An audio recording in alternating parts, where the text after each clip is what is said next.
அடுத்தது 16வது ஸ்லோகம். அனபேக்ஷः சுச்சிர்தக்ஷः உதாசீனோ கதவ்யதः சர்வாரம்ப பரித்யாகி யோ மத்பக்தः சமே பிரியः. அனபேக்ஷः சுச்சிர்தக்ஷः உதாசீனோ கதவ்யதः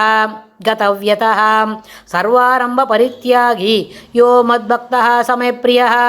இந்த ஸ்லோகத்திலும் பெருமாள் என்ன சொல்கிறார்? யார் எனக்கு ரொம்பவும் பிரியமானவன், யாருன்னா நான் ரொம்ப விசுவாசமாக இருக்கிறேன் அப்படின்னு, எனக்கு பிரியமானவன், எனக்கு பிரியமான செயல்களை செய்பவன் யார் அப்படின்னு சொல்கிறார். அதில் என்னது?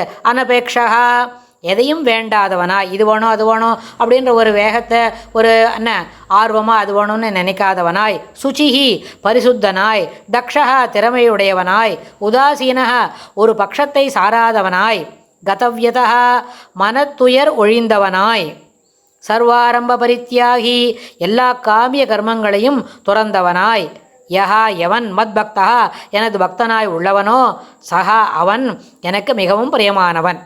சர்வாரம்ப பரித்யாகி எல்லா காமிய கர்மங்களையும் துறந்தவனாய், எந்த விதமான தேவையில்லாத செயல்களை செய்யாதவனாய், எந்த ஒரு காரணம் இல்லாமல் ஒரு பூஜை என்ன வேணுன்றது தெரியாமல் ஒரு பூஜையெல்லாம் நடக்கும் பொழுது சர்வாரம்ப பரித்யாகி எல்லாவற்றையும் துறந்தவனாய், அனபேக்ஷா எதையும் வேண்டாதவனாய், பெருமாள்கிட்ட போய் எனக்கு அது கொடு இது கொடு அப்படின்னு ஒன்று கேட்க வேண்டாம்.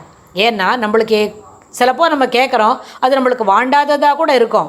இப்போ நம்ம ஏதோ ஒன்று கேட்டு வாங்கிக்கிறோம், ஒரு 4 மாதம் 5 மாதம் கழிச்சு அது ரொம்ப அதுவே இடைஞ்சலாக போகிறது அப்படின்னு சொன்னால் அப்போ ஏன் நம்ம கேட்டோம்னு ஆகிடும். முதல் விஷயம், பெருமாள் ஒன்று நம்ம கேட்ட உடனே அடுத்த க்ஷணம் அதை பற்றி தரமாட்டார். ஏன்னு கேட்டால் அதை வாங்கிக்கிறதுக்கு நம்மளுக்கு ஒரு தகுதி வேணும், முதல் விஷயம். அப்புறம் அதை அனுபவிக்கிறதுக்கு நம்மளுக்கு கர்மா இருக்கணும், அப்போ தான் அதை நம்ம அனுபவிக்க முடியும். ஆனால் அதை வாங்கினுட்டு அதில் தொல்லை தான் வரப்போகிறது அப்படின்னா அது சுவாமிக்கு தெரியும். இவன் எதுவோ கேட்குறது, இது ஒரு அஷடு கண்டத்தை வந்து கேட்டுருக்குது, அதெல்லாம் கேட்டதெல்லாம் கொடுத்தா அது அப்புறம் தொல்லையாக இருக்கும் அதுக்கு அப்படின்னு சுவாமி நினைப்பார். அப்புறம் அவனுக்கு அதில் ஒரு ஈடுபாடு இல்லை, கர்மமே அதெல்லாம் அனுபவிக்கிறதுக்கு அவனுக்கு என்ன கர்மாவே இல்லைன்னும் பொழுது அது எப்படி சுவாமி கிராண்ட் பண்ணுவார்? கிராண்ட் பண்ணுறதுக்கு வாய்ப்பு இல்லை. இது எப்படி நம்ம புரிஞ்சுக்கணும்னு கேட்டால், நம்ம ஆற்றுல ஒரு குழந்தை இருக்குது, அது இப்போ நல்லா கொட்டுற மழை பெஞ்சுன்னு இருக்குது. அப்போ வந்து என்ன பண்ணோம், நம்மக்கிட்ட வந்து நம்ம தவடையெல்லாம் பிடிச்சி சேர்த்து கட்டிட்டு எல்லாம் நான் எவ்வளோ நைஸ் பண்ணலாமோ பண்ணிவிட்டு, எனக்கு ஒரு ஐஸ்கிரீம் வாங்கி தரியா, கொஞ்சம் ஒரு ஜூஸ் கொடுக்குறியா, ஐஸ் வாட்டர் கொடுக்குறியா அப்படின்லாம் கேட்கும். அப்போ நம்ம என்ன செய்வோம், அது கேட்குற அந்த பாஷை நம்மளுக்கு புரியாத போல் இருக்கணும். அப்புறம் வேறு ஒரு விஷயத்தை காமிச்சு அதனோட அட்டென்ஷனை டைவெர்ட் பண்ணணும். அதுக்கப்புறம் ஐஸ்கிரீம் பற்றி யார் பேசினாலும் எல்லாருக்கும் பேசக்கூடாதுன்னு செய்ய சொல்லணும். அப்படின்னு இருந்தால் நம்ம அந்த குழந்தைக்கு அதை கொடுக்காமல் இருக்கிறது எப்படின்னு முயற்சி பண்ணுவோம், வேறு எதையான பற்றி பேசுவோம். அது ஆனால் குழந்தை வந்து நச்சரிக்குமா இருக்கும், நச்சரித்தா கூட இப்போ நம்மளுக்கு தெரியும், இந்த மழை காலம் இந்த சீசனில் இந்த கொட்டுற மழையில் குழந்தைக்கு ஐஸ்கிரீம் கொடுத்தா அதுக்கு வந்து என்ன பண்ணணும், ஆரோக்கியத்துக்கு கேடாக அமையும். நம்ம தான் என்ன பண்ணணும், மருந்தெல்லாம் கொடுத்து மறுபடியும் குழந்தைய சுஸ்தம் பண்ணணும். அதனால் நம்ம என்ன பண்ண முடியாது, அது கேட்குறதெல்லாம் வாங்கி கொடுக்க முடியாது இந்த மழையில் அப்படின்னு முதல்ல அவள் அம்மாவே இதை தான் சொல்லுவாள். அந்த குழந்தைக்கு ஒரு பாட்டி இருக்கா, பேரண்ட்டை ரொம்ப விசுவாசமாக அப்படியே அஃபெக்ஷனாக அழிச்சு கொட்டுறான்னு வச்சுக்கோங்க, வழிச்சு கொட்டுற அந்த பாட்டி என்ன பண்ணுவாள், அந்த குழந்தைய அப்படியே அழிச்சுன்னு போய் வேறு எதான காட்டி இன்னொரு விளையாட்டு சாமானை கொடுத்து அதனோட எண்ணெய் ஓட்டத்தோட வேகத்தை டைவெர்ட் பண்ணிடுவாள். இவாள்லாம் நம்மளுக்கு யார், இந்த சரீரத்துக்கு இந்த ஒரு ஜென்மாவுக்கு தான் இவள் அம்மா அவள் பாட்டி. ஆனால் நம்ம சுவாமி மகா இருக்காரே, ஸ்ரீமன் நாராயணன் ஆம்னி பிரசன்ட் அப்படின்னு சொல்கிறோமே, அந்த பெருமாள் யார், இந்த ஜீவனுக்கு எத்தனையோ யுகாந்திரமாக அவர் தான் அப்பா, எத்தனையோ யுகாந்திரமாக அவர் தான் என்ன பண்ணுவார், மருத்துவனாய் நின்ற மாமணி வண்ணன் அவர் தான் நம்மளுக்கு எல்லாமே. அதுவும் இல்லாமல் விஷ்ணு சஹஸ்ரநாமத்தில் ஒரு வார்த்தை உண்டு, நிர்வாணம் பேஷஜம் பிஷக்கு, அவரே தான் மருந்து, அவரே தான் வைத்தியர் எல்லாமே.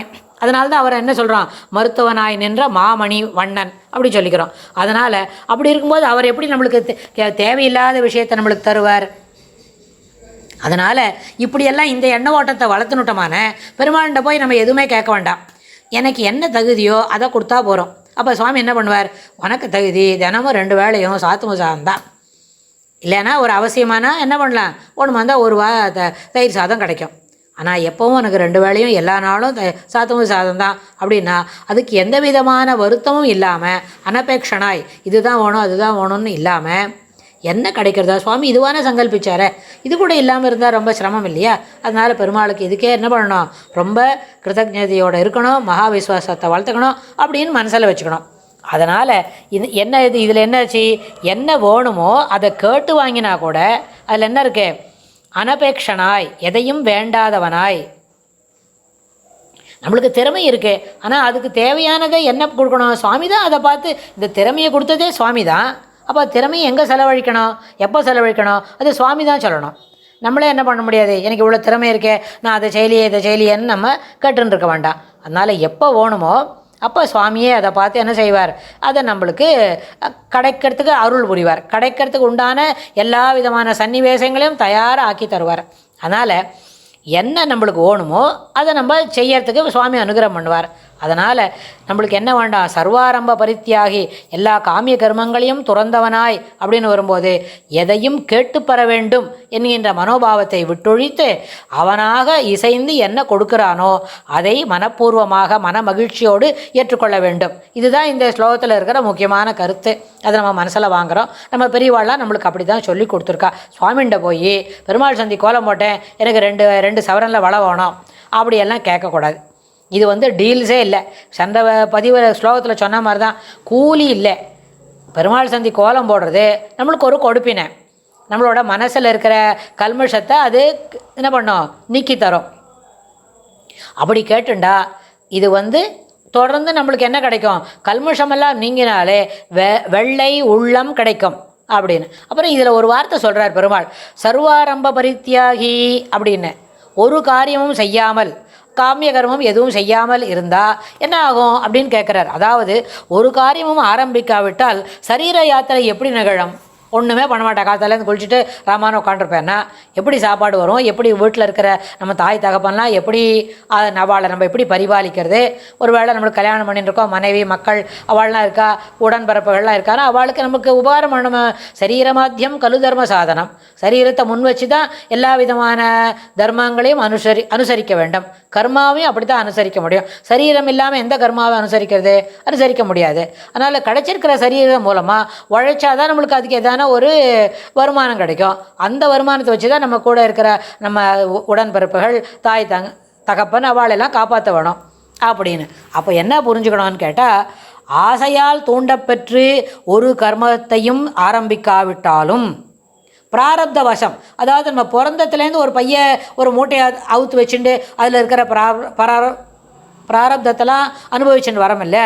அதாவது பிராரப்த வசத்தால் நாம் தேடாத துன்பம் வருவது போல சரீர யாத்திரை தானே நிகழும். பிராரப்த வசத்தினால ஏதோ ஒன்று ஆரம்பிச்சிருக்கிறோம், ஒன்று போயின்னு இருக்கு. அதில் சில சமயம் நம்ம கோச்சிக்கிறோம், சில சமயம் சண்டை போடுறோம், சில சமயம் சிரிச்சுன்னு இருக்கோம். நம்மளை பார்த்து சில பேர் சிரிப்பாக சிரிக்கிறா, நாமளும் சில பேரை பார்த்து ரொம்ப சிரிக்கிறோம். சில செய்திகள் சில செய்திகள் அப்படின்னா 2-3 நாள் கூட வரும். அப்படி சில செய்திகள் நம்மளை ரொம்ப மகிழ்ச்சியில் என்ன பண்ணுறது, ஆட்படுத்துறது, சில மிகவும் சோகத்தில் ஆட்படுத்துகிறது. அதெல்லாம் என்ன, பிராரப்த வசத்தால் நம்மை துன்பம் தாக்குகிறது. பிராரப்த வசத்தால் நம்மை இன்பம் எட்டுகிறது. எட்டுதான் இருக்குது, நம்மளை தாக்கலது, சும்மா எட்டுறது. வெறுமனை எட்டும் போதே நம்மளுக்கு சிலப்போ தலைகால் தெரிய மாட்டேங்கிறது. அதனால் இது தானே நிகழும் என்று இருந்தால் சரீர யாத்திரை தானே நிகழும். சுச்சிஹி அப்படின்னு ஒன்று சொல்கிறார். சுச்சின்னு என்ன சொன்னால், உள்ளும் புறமும் எப்பொழுதும் பரிசுத்தமாக இருப்பவன்.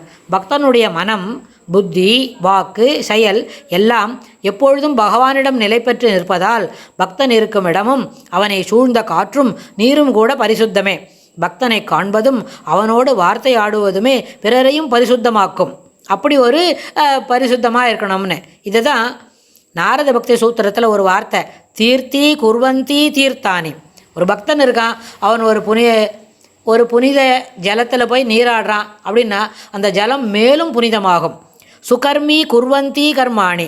ஒருத்தன் இருக்கான், அது மாதிரி ஒரு பக்தன் இருக்கான், அதாவது எதையும் வேண்டாதவனாய் அப்படின்னு ஒரு வார்த்தை பார்த்தோம் இல்லையா, சர்வாரம்ப பரித்தியாகின்னு. அதுபோல் இருக்கிற மனம் இருக்கிற ஒரு பக்தன் சுகர்மி குர்வந்தி கர்மாணி. அதாவது எந்த வேலைகளை செய்கிறானோ அந்த வேலைகள் அது நற்கர்மங்களாக மாறுகிறது. கர்மம் செய்யும் பொழுது அது நற்கர்மங்களாக மாறுகிறது. அப்புறம் சச்சாத்ரி குர்வந்தி சாஸ்திராணி தன்மயா. அதாவது சாஸ்திரங்களுக்கும் பெருமை அளிக்கின்றனர் தன்மயமான பக்தர்கள். அதாவது புனிதமான இடங்களுக்கும் புனிதம் அளிக்கின்றனர், கர்மங்களை நற்கர்மங்களாக செய்கின்றனர், சாஸ்திரங்களுக்கும் பெருமை அளிக்கின்றனர் தன்மயமான பக்தர்கள். அது நாரத பக்தி சூத்திரம் அப்படி சொல்லுறது. இதில் இன்னொன்று என்ன தெரியுமா சொல்லுவா, நம்ம பெரியவாளாம் நம்ம ஆச்சாரியர் உபன்யாசத்தில் நிறைய கேட்டாயிருக்கு. என்னன்னு கேட்டால், சிலப்போ சகசரநாமம், விஷ்ணு சகசரநாமம் எப்படி சொல்லணும், எத்தனை மணிக்கு சொல்லணும், யாரெல்லாம் சொல்லணும்னு. அப்போது ஆச்சாரியர் சாய்ச்சாகும், எல்லாரும் சொல்லலாம். ஆனால் அது சொல்லறதுக்கு என்ன இருக்கணும், மனசு சுத்தி இருக்கணும். ஒரே நேரத்தில் எல்லா நாளும் தினமும் சாயங்காலம் 5:30 மணிக்கு சொல்கிறோம்னு சொன்னால் எல்லா நாளும் சாயங்காலம் 5:30 மணிக்கு சொல்லலாம். அதே மாதிரி சில நேரத்தில் கார்த்தால 10 மணிக்கு சொல்லுவோம், தினமும் 10 மணிக்கு சொல்லலாம். அது மாதிரி சொல்கிறோம், ரொம்ப நாளாக சொல்லின்னு இருக்கோம். அப்படின்னா அந்த மாதிரி தொடர்ந்து சகசரநாமம் சொல்கிறவனுக்கு ஒரு பெரிய ஏற்றம் உண்டு. என்னன்னு கேட்டால், அவன் பங்கி பாவனன் அப்படின்னு அவனுக்கு பேர். பங்கினா என்ன, ஒரு வரிசையில் இப்போ நம்ம எங்கேயோ போகிறோம், நம்ம ஆசிரமத்துக்கு தான் போகிறோம். ஆசிரமத்தில் நம்மளுக்கு நிறைய எல்லாருக்கும் அன்றைக்கி என்ன ததியாராதனம் நடக்கிறது. துவாதசி பாரணை முடித்து கார்த்தால 10:15 எல்லாருக்கும் இலை போட்டு ஆகாரம் துவாதசி பாரணைக்கு ரெடியாக இருக்கிற அப்படின்னு சொன்னால், அந்த மாதிரி இடத்துல நம்ம ஒரு 10 பேரோடு உட்காந்து சாப்பிட்றதுக்கு வாய்ப்பு கிடைக்கிறதுன்னு சொன்னால், இதுபோல் தொடர்ந்து சகசரநாமம் விஷ்ணு சகசரநாமம் சொல்லிட்டு தன்னையும் பாவனைப்படுத்தின்னு இருக்கானே, அதுபோல் ஒருத்தன் ஒரு வரிசையில் இருந்து ஆகாரம் எடுத்துக்கிறான் அப்படின்னு சொன்னால் அவனுக்கு பங்கி பாவனன். அவனோட உட்காந்து சாப்பிட்ற எல்லாருக்கும் அந்த ஒரு பாவனத்துவம் அங்கே கிடைக்கும். அது ரொம்பவும் ஏற்றமானது. இது அவன் சொல்கிறவனுக்கு தெரிஞ்சிருக்கணும்னு அவசியமே இல்லை. பக்கத்தில் உட்காந்து சாப்பிட்றவனுக்கு தெரிஞ்சிருக்கணும்னு அவசியமே இல்லை. நம்ம பக்கத்தில் உட்காந்து சாப்பிட்றவன் அவன் 30 வருஷமாக தினம் 2 வேளையும் சகசரநாமம் சொல்லிட்டு இருக்கானா. அது அவனை எழுதி முதுகில் ஓட்டிக்க முடியுமா? அது ஒரு கிரெடிட்ஸா, யாரான பார்த்து பெருமைப்படக்கூடிய விஷயமா? இல்லை, தன்னைத்தானே தூய்மைப்படுத்தி கொள்வதற்கு தினமும் செய்ய வேண்டிய ஒரு கருமம். அந்த கருமத்தை விடாமல் செய்து கொண்டிருக்கிறான் அவன். அப்போ என்ன செய்யும், அவனோட அமர்ந்து உட்கார்ந்து உண்பவர்கள் பங்கி பாவனன். அவன் வேறு எங்கேயோ போய் ஒரு மீட்டிங்கில் பேசுகிறான், அந்த மீட்டிங்கில் ஒரு 4 பேர் தான் இருக்கான்னா, அவன் 4 பேரையும் அது பரிசுத்தமாக்கும். கார்த்தால எனக்கு சகசரநாமம் சொல்லிவிட்டு அவன் அந்த மீட்டிங்கு போகிறான் ஆஃபீஸில் அப்படின்னா, அந்த மீட்டிங்கில் அவனோட இருக்கிற அந்த மீட்டிங்கில் அந்த காணொளி காட்சி மூலமாகவோ இல்லை பக்கத்தில் உட்காந்துருக்கிற நேராக 1-to-1 மீட்டிங்காக இருந்தாலும் அந்த இடத்துல இருக்கிறவாளை அது அவர்களை பாவனமாக்கும் அப்படின்னு இதை விடாத செய்யணுன்றதுக்காக சொல்லி தருவா. அப்படி சொல்லித்தந்தா இதெல்லாம் கிடைக்கும்னுவா. ஸோ எண்டு ரிசல்ட்டுக்காக நம்ம என்றைக்குமே எதுவுமே சொல்ல வேண்டாம். நம்மளோட கடமை இதெல்லாம் தயார் பண்ண வேண்டியது. பகவத் அனுகிரகம், அந்த பண்ணக்கூடிய பதார்த்தங்கள் சுச்சியாக மாறுகிறது, பண்ணக்கூடிய செயல்கள் சுத்தமாக இருக்கிறது அப்படின்ற அந்த மனப்பான்மையை மட்டும் வளர்த்துக்கணும் அப்படின்னு சொல்லி, அதனால் சர்வாரம்ப பரித்தியாகி அது ஒன்று. அடுத்தது இதில் இன்னொன்று கூட ஒரு ட்ரைவியலாக சொல்லலாம். என்னென்னு கேட்டால், ஒரு பாம்பாட்டி இருக்கான், நிறைய பாம்பை என்ன பண்ணுறான், தோளில் போட்டுக்கிறான், இடுப்பில் வச்சுக்கிறான். அவனோட ஒரு அட்டை பொட்டியில் ஒரு என்ன தெரியுமா, மூங்கில் கூடையில் போட்டு அதை அவன் பகிலில் வச்சுக்கிறான். இல்லைன்னா அதை நம்ம பள்ளிக்கூடத்துக்கு போகிற பசங்கள்லாம் மூட்டையை தோளில் முதுகில் மாட்டிக்கிறது, அதுபோல் அந்த மூங்கில் கூடையில் வச்சு அது மகிட்டில் முதுகில் மாட்டின்னு போகிறான். நாம் அவன் வச்சுருக்குது பா பூ அப்படின்னு சொன்னாலே நம்ம என்ன பண்ணுவான், அவன் இருக்கிற இடத்துலேருந்து ஒரு 15 அடி தள்ளி ஒதுங்கி போவோம். நமக்கு அவ்வளோ தைரியம் தான், அதுதான் தைரியசாலி தான். ஆனால் அவனுக்கு அதுலேருந்து எதனா பிரச்சனை இருக்குமா, அவன் பாட்டுக்கு முதுகில் ஒன்று என்ன தெரியுமா, மூங்கில் கூடையில் ஒன்று மாட்டின்ருப்பான், தலை மேலே ஒன்று வச்சு கட்டின்ருப்பான், அது இல்லாமல் தோளில் ஒன்று லைவில் அப்படியே வாலாட்டிக்கிட்டு போயின்ட்டுருக்கோம்.